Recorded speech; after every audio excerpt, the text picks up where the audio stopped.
성도 여러분 안녕하세요. 귀하고 복된 안식일입니다. 화면이 지금 또 되었다 안 됐다 하는데 우리 또 학생들이 이 설교 노트를 적는 데 있어서 좀 이렇게 성경절과 이런 것들을 해서 이제 설교 노트를 적어서 좀 학생들을 좀 배려해서 이 화면을 화면이 한번 되도록 한번 시도를 계속 해보면 좋을 것 같네요.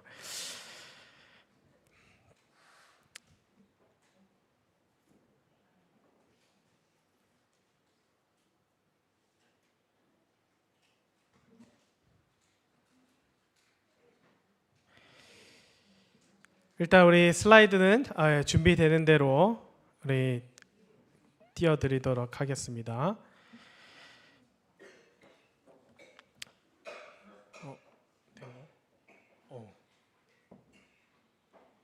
야, 역시 우리 임재민 청년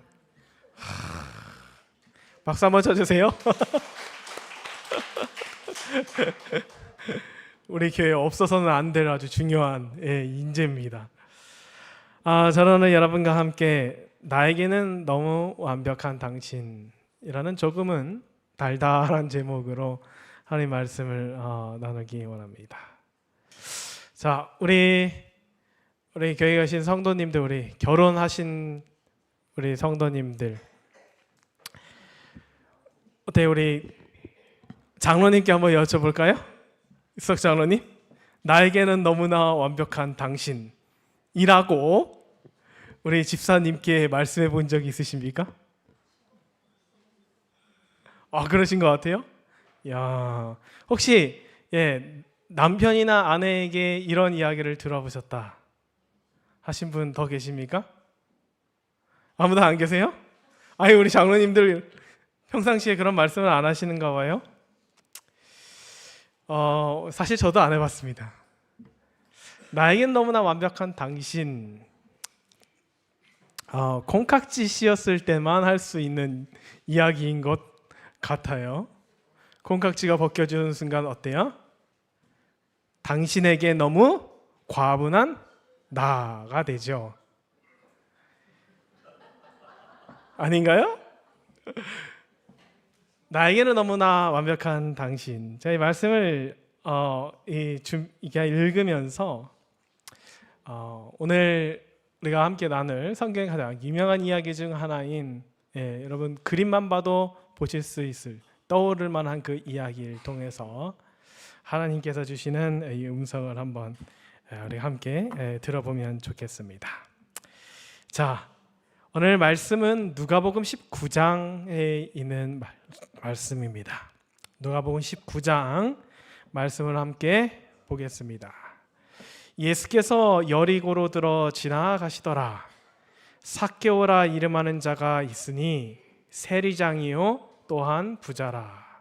저가 예수께서 어떠한 사람인가 하여 보고자 하되 키가 작고 사람이 많아 할 수 없어 앞으로 달려가 보기 위하여 뽕나무에 올라가니 이는 예수께서 그리로 지나가시게 되미러라. 예수께서 그곳에 이르사 우러러 보시고 이르시되 삭개오야 속히 내려오라.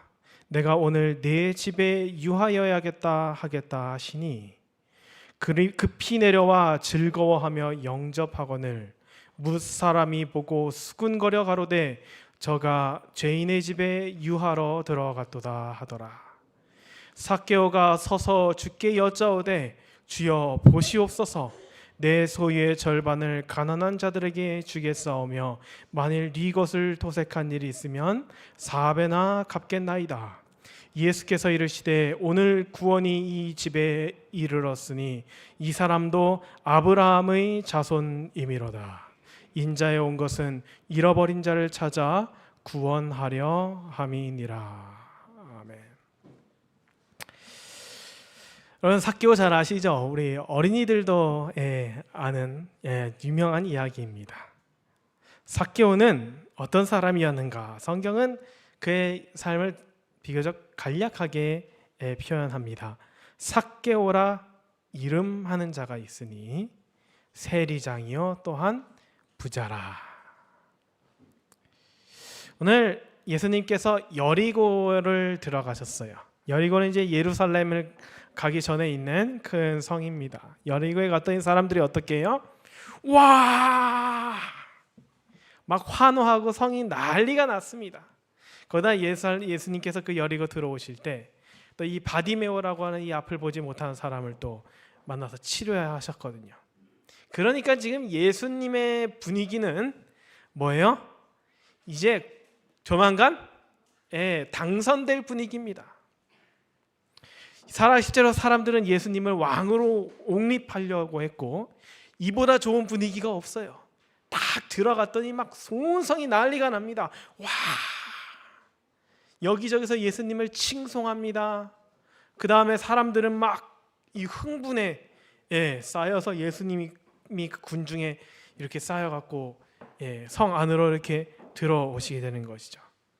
근데 그 성에 한 사람이 있었습니다. 성경의 표현은 뭐라면 그 사람이 뭐래요? 삭개오라 이름하는 자가 있으니. 좀 표현이 약간 어색하시지 않으세요? 보통 우리가 뭐라고 표현해요? 거기 가면 누가 있다라고 표현합니다. 근데 여기서 보면 거기에 누가 있는데 그 사람 이름이 뭐냐면 삭개오야라고 표현해요. 이 삭개오 왜 이렇게 표현했을까? 물론 이것이 뭐 성경의 기자가 기록하는 방식일 수도 있겠지만 그 사람과 이 삭개오라는 이름을 한번 연결시켜서 관련시켜서 한번 생각해 보라고 하는 의도가 있지 않은가 한번 생각을 해봅니다. 삭개오라는 이름의 뜻은 순결이라는 뜻이에요.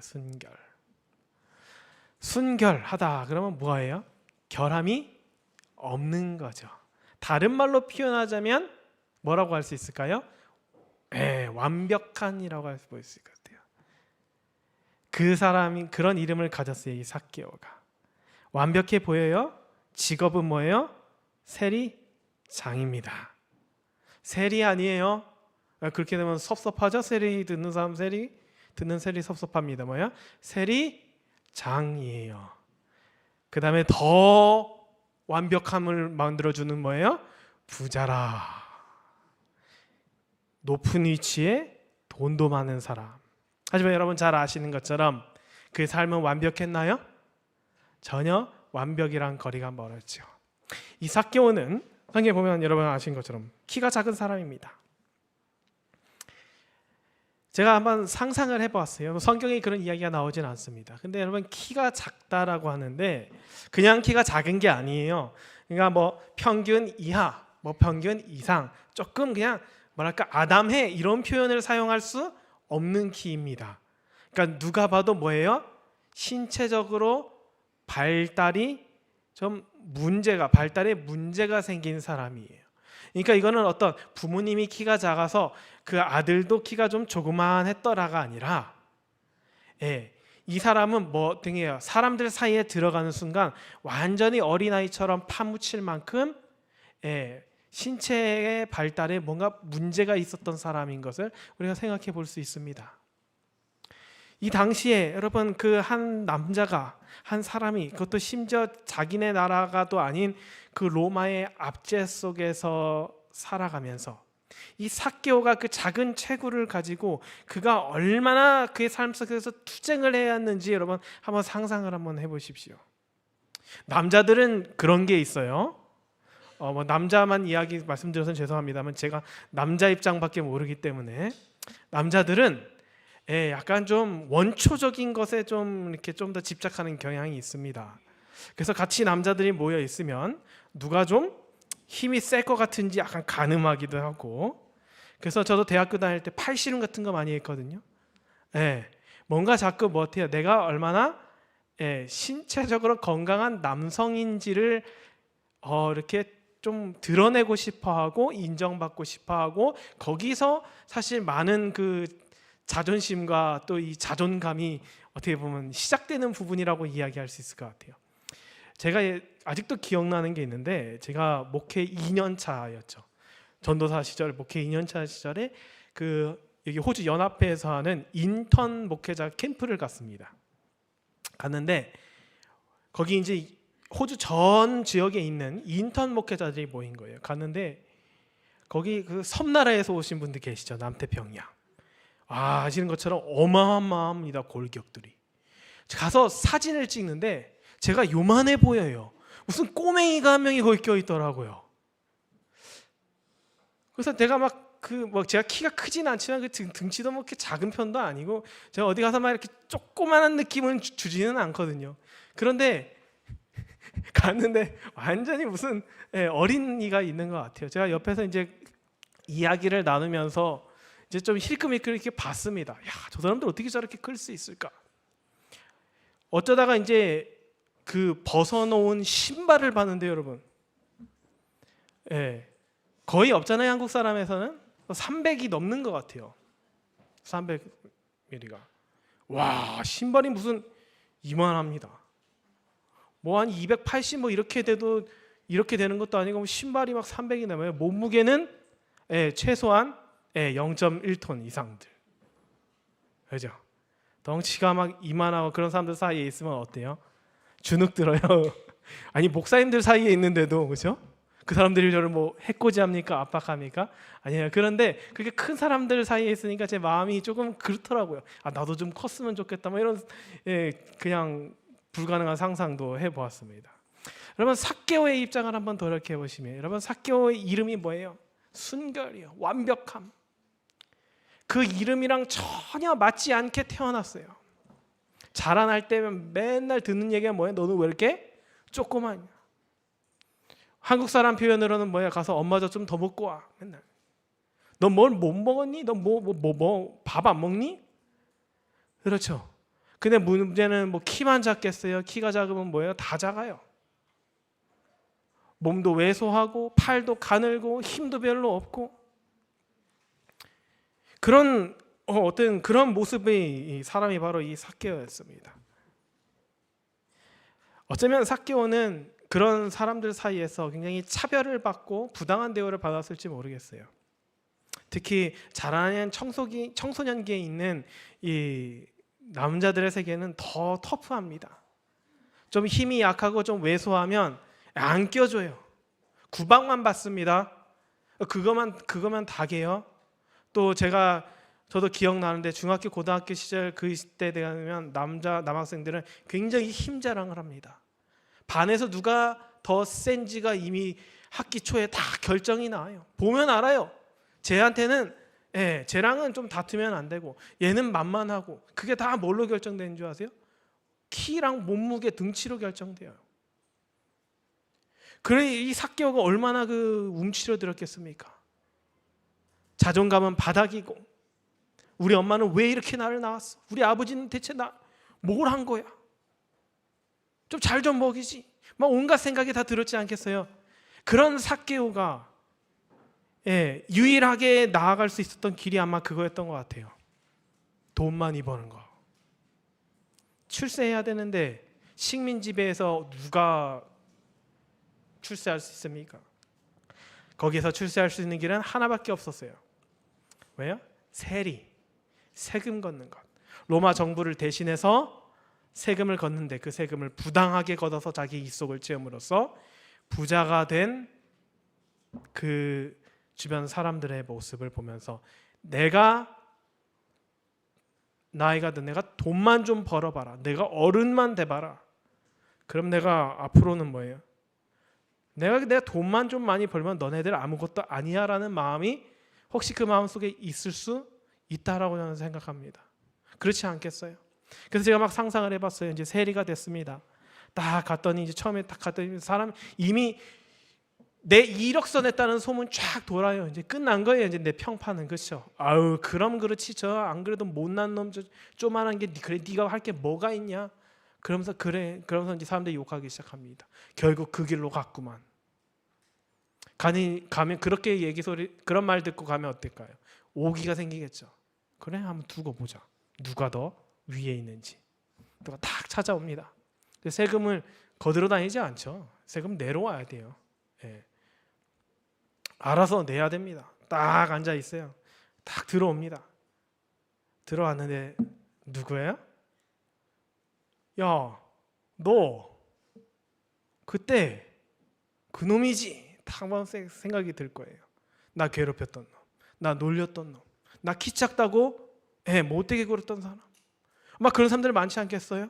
그렇죠? 내가 너 때문에 얼마나 내가 속상했는데, 내가 너 때문에 얼마나 상처를 많이 받았는데, 왔는데 뭐예요? 누가 가불이 바뀌었어요. 세금을 막 매깁니다. 안 그래도 꼴 보기 싫었는데 세금 그냥 폭탄을 매기는 거예요. 그렇게 해서 이 세리장, 이 삭개오가 막 부자가 되었을 것 같아요. 그렇게 부자가 되었습니다. 그것이 자기의 뭐인 줄 알았으면 구주인 줄 알았을 거예요. 가진 게 아무것도 없어요. 내가 건강한 신체도 없고 든든한 무슨 백도 없습니다. 어디 부잣집에서 태어났고 어디 귀족 집안에서 태어났으면 아무리 작고 아무리 조금 그저 왜소해도 누가 놀리지는 못할 거예요. 뒤에선 수군대더라도. 근데 삭개오는 아무 그런 배경이 없어요. 여기 보니까 아버지 이름이 등장하지 않잖아요.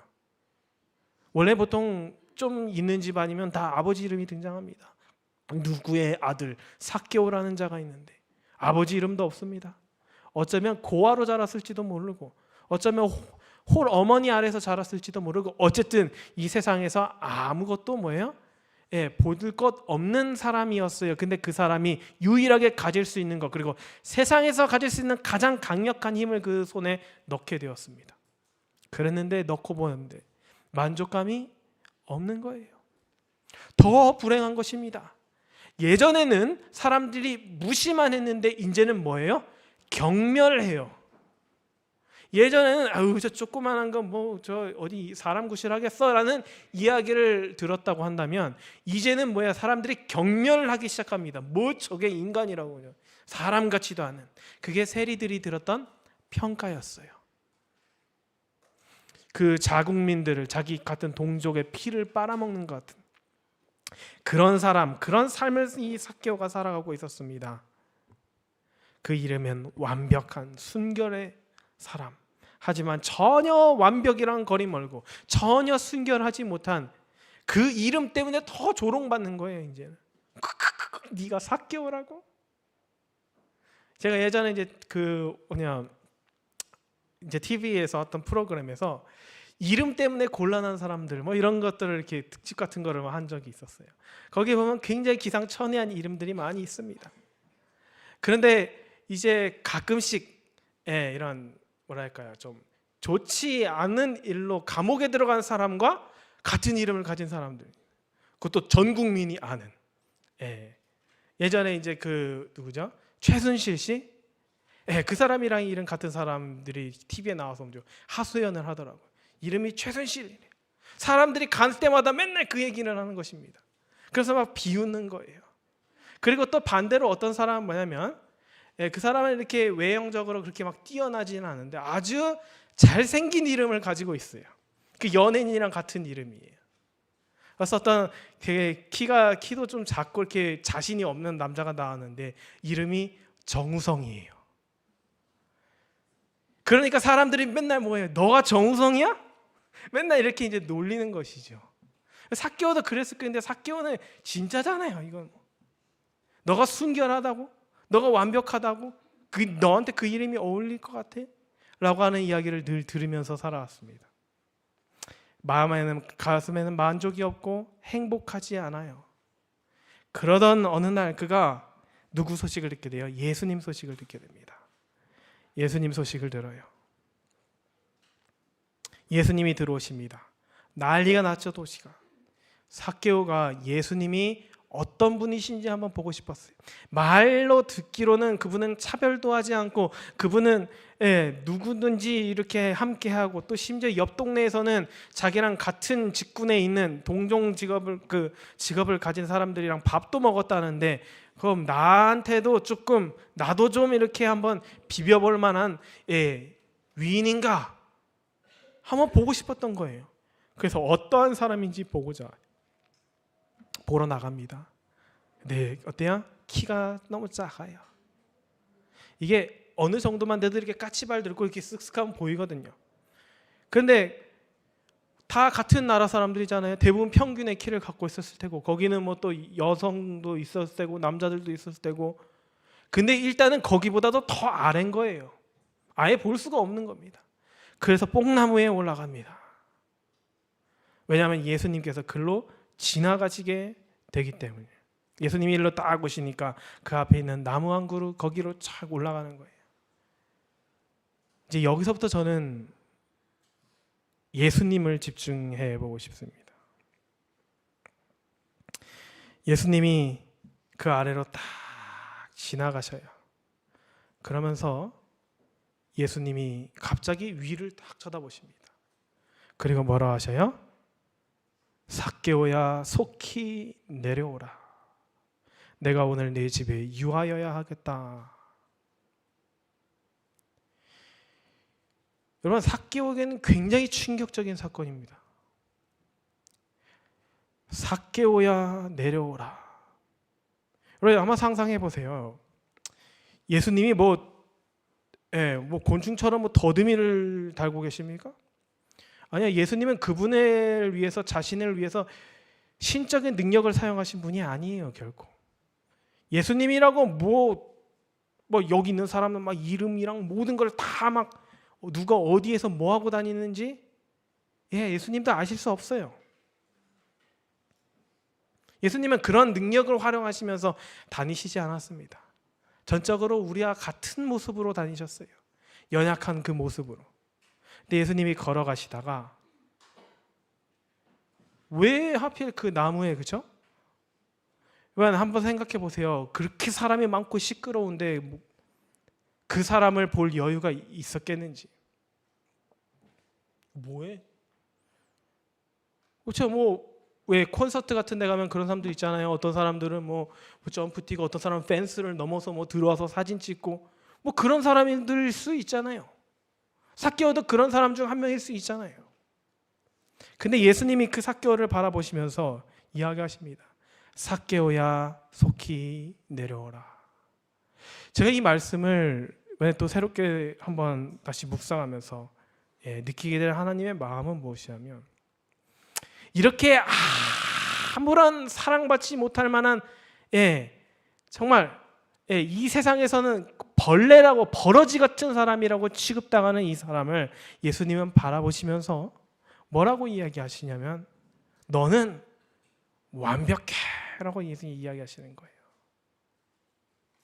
너는 삭개오야 라고 이야기하시는 거예요. 그토록 부끄러웠던 자기 이름, 차라리 이게 아니었다라고 하면 놀림이라도 덜 받을 것 같은 그 이름을 예수님이 불러주십니다. 지금까지는 조롱의 목소리였어요. 네가 삭개오라고? 근데 이 예수님의 목소리는 달라요. 그 안에는 사랑이 묻어 있습니다. 그리고 그 따뜻한 목소리를 뭐라면, 삭개오야, 너는 나에게 완벽한 사람이야. 제가 우선 말씀의 제목을 내겐 너무 완벽한 당신이라고 지어봤어요. 하나님이 보셨을 때는 그 삭개오 같은 사람, 저 같은 그런 사람도 무엇이냐면, 하나님 보시기에는 완벽한 사람이에요. 사랑하기에 충분한 사람입니다. 바라보기에 충분한 사람이고, 시간 보내기에 충분한 사람이에요. 날마다 함께하기에 그 충분히 차고 넘치는 사람이었다는 것입니다. 사랑하는 성도 여러분, 하나님은 우리를 그렇게 바라보고 계셔요. 때로는 우리의 모습이 삭개오 같을 수 있습니다. 아니, 삭개오보다 더 못할 수도 있죠. 삭개오는 돈이라도 많았지, 전 돈도 없습니다.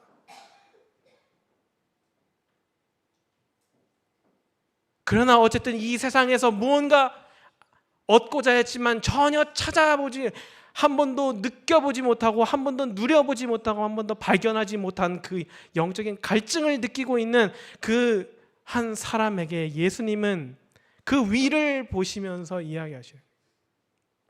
너는 나에게 완벽한 사람이야. 넌 나에게 순결한 사람이야. 너는 나는 친구가 되기에 너는 뭐예요? 충분한 사람이야 라고 예수님께서 이야기해 주시는 거예요. 여러분, 그래서 우리가 지금 이 자리에 있을 수 있는 것입니다. 사람들은 흔히 이렇게 생각하죠. 예수님이 저 사람이랑도 식사를 하셨으면 당연히 나 같은 사람이랑은 하실 수 있다고. 아니 뭐 저런 사람도 만나셨는데 나는 왜 못 만나셔? 라고 우리는 늘 그렇게 비교하며 살아갑니다. 저기 뭐 아무것도 모르고 예수님도 모르고 맨날 술이나 마시고 뭐 하는 사람보다는 그래도 안식일에 교회 오고 설교하고 그런 사람이 더 마음속에 우리 마음에 그런 생각이 전혀 없을까요? 아니야. 근데 예수님의 눈에는 그 삭개오는 가장 완벽한 당신이었습니다. 그래서 예수님께서 뭘 하시냐면 프로포즈를 하셔요. 그래서 성경은 주님과 우리의 관계를 혼인관계라고 묘사합니다. 예수님은 신랑이시고 우리는 신부가 되는 것이죠. 지금까지는 그 신부가 엉뚱한 신랑 찾아 막 다니고 있었는데 이제는 뭐예요? 진짜 신랑이 되어줄게 라고 예수님이 삭개오에게 찾아오신 거예요. 난 너의 영원한 동반자가 될 것이다. 난 너의 영원한 친구가 될 것이다. 난 영원히 너와 함께 하길 원한다. 그러기에 당신은 내게 완벽한 존재이다 라고 예수님께서 말씀하신 것이죠. 그 음성을 들은 경험이 있는 사람에게 일어나는 것이 뭐냐면 놀라운 변화예요. 삭개오가 딱 그 얘기를 듣자마자 뭐라고 합니까? 예수님, 제가 내 소유의 절반을 가난한 자들에게 주겠습니다. 내가 혹시 도둑질한 것이 있으면 4배나 갚겠나이다. 이게 그냥 고백 같지만 여러분 그의 진심을 담은 거예요. 근데 왜 여기에 진심이 담겼냐고 제가 말씀드리냐면 이전까지는 그런 생각이 전혀 들지 않았어요. 내 소유의 절반을 왜 떼줍니까 남한테? 4배? 나는 도둑질한 적이 없어요. 나는 정당한 내 권한과 권리를 이용해서 돈을 벌었거든요. 나는 지금까지 내가 지금 저 사람들 돈을 빼앗았다고? 아니요. 저 사람들이 내 인생을 송두리째 갉아먹었는데 돈이라도 받아내야 내가 보상을 받을 것 같은데 그 마음이 아마 삭개오의 마음속에 가득 있었을 거예요. 그런데 그랬던 삭개오가 이 예수님의 음성을 듣고 주님을 만났을 때 그의 마음속에 큰 변화가 찾아옵니다. 뭐예요? 그의 눈이 변해요. 갑자기 옆에 있는 사람들이 못해요. 가난하게 드디어 보입니다. 다음 그 옆에 있는 사람들이 뭐해요? 내가 탈취하고 내가 빼앗은 그 대상처럼 보이는 거예요. 그들에게 미안한 마음이 생깁니다. 그 죄를 뉘우치고 싶어요. 그리고 그것을 심지어 돌리고 싶습니다. 그래서 그 마음이 그에게 찾아와요. 그리고 그가 그렇게 고백하게 되는 것이죠. 그것이 이 삭개오가 경험했던 예수님과의 만남이었습니다. 사랑하는 성도 여러분, 우리도 예수님을 만나면 이렇게 변하게 됩니다. 예수님을 만날 때만 우리 눈이 변하게 되어요. 우리의 마음속에 얼마나 그런 시선들이 참 많이 있습니까? 당신은 나에게 완벽한 사람입니다. 내게 너무 완벽한 당신이 아니라 늘 뭐예요? 제가 서두에 말씀드린 것처럼 나는 당신에게 너무 과분해. 그렇기 때문에 항상 나는 높이 평가하고 상대는 평가절하해서 맺는 관계가 이 세상에 이 죄인들이 맺는 관계이자 살아가는 모습입니다.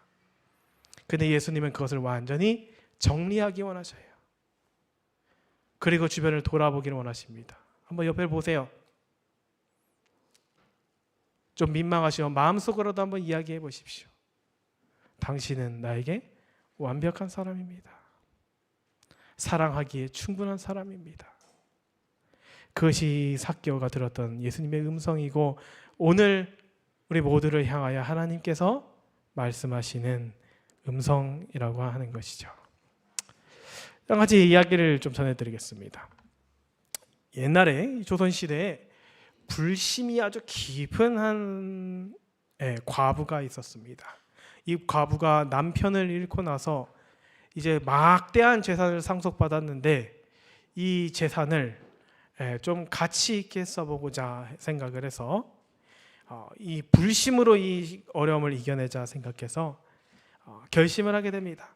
앞으로 내가 한 스님을 이렇게 뭐랄까요, 후원해서 그의 수양을 도와서 그의 깨달음을 나도 좀 얻어내야겠다, 나도 배워야겠다라고 생각해서 팔도를 수소문해서 아주 성실하고 이렇게 뭐랄까요, 쉽게 말하면 아주 순수한 마음을 가진 한 스님을 발견합니다. 그래서 그 스님에게 가서 이야기해요. 제가 앞으로 얼마가 걸렸든 스님이 깨달음을 얻으실 때까지 제가 공양을 멈추지 않겠습니다. 그래서 이제 스님을 후원하기 시작해요. 조그만한 이 암자 자월도 지어주고 먹을 것도 계속 공급해주면서 이 스님의 수행을 이제 후원하게 됩니다. 이제 시간이 조금씩 흘러서 거의 어느덧 10년이 지났어요. 10년이 지나서 이제 이 아주머니가 생각을 하게 됩니다.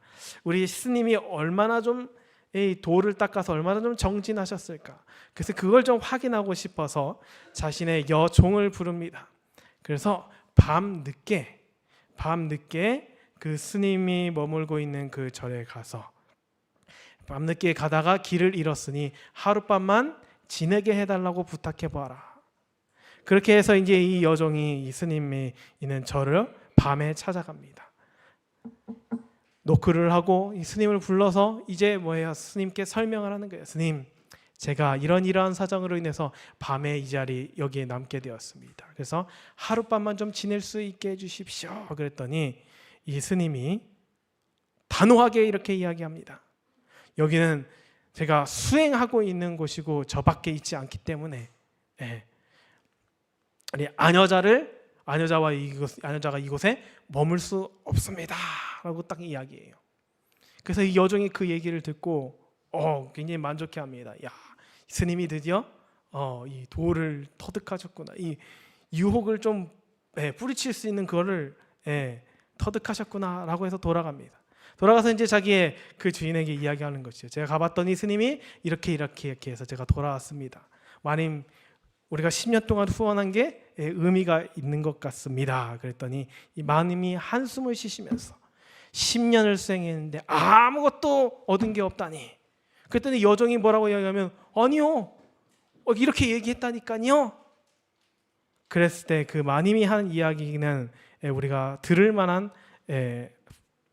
말이라고 생각합니다. 그 마님이 이야기하기를 10년이나 수행을 했으면 그 밤에 찾아온 사람이 사람으로 보여야지 여자로 보여야 되겠느냐라고 이야기했다고 해요. 사랑하는 성도 여러분, 10년이나 예수님을 믿었으면 이제는 삭개오가 내게 너무나 완벽한 당신이 되어야 합니다. 예수님이 우리를 그렇게 바라보셨듯이 우리도 그렇게 서로를 바라보아야 하는 거예요. 20년이 지났으면, 30년이 지났으면 우리는 그 삭개오를 바라보면서 예수님과 같은 이야기를 내뱉을 줄 알아야 하는 것입니다. 근데 여전히 우리 마음속에 그렇지 못한 이유는 무엇이에요? 여전히 마음속에 주님의 사랑이 자리 잡고 있지 못하기 때문입니다. 그래서 자꾸만 뭐예요? 내가 너무 과분한 당신처럼 보이게 되는 것이죠. 이제 말씀을 한번 정리하면서, 여러분, 예수님께서 우리를 바라보시는 그 음성, 바라보시면서 하시는 그 말씀을 여러분 한번 귀담아 들어보시길 간절히 소망합니다. 너는 내게 너무나 완벽한 존재야. 그 음성이 우리의 마음속 깊은 곳에 울릴 때 우리 마음에도 놀라운 변화가 찾아오게 될 것입니다. 드디어 옆에 있는 사람이 불쌍해 보이기 시작하고, 드디어 옆에 있는 사람의 마음을 내가 얼마나 상하게 했는지가 느껴지기 시작하고, 드디어 그들을 위해 내가 무엇을 할 수 있는지 발견하게 되고 생각하게 되고 실행하게 된다라고 하는 것입니다. 그것이 하나님의 백성들이 이 땅을 살아가는 모습이고, 여리고를 찾아오셨던 그 예수님께서 전해주시고 또 우리에게 전해주시고 싶은 그런 마음이라는 사실을 여러분 기억하시면서 오늘 이 전을 떠나시면서 여러분 마음속에 그 음성을 귀담아 들으시고 가슴속에 간직하게 되시는 저 여러분 되시길 바라면서 말씀을 마치겠습니다.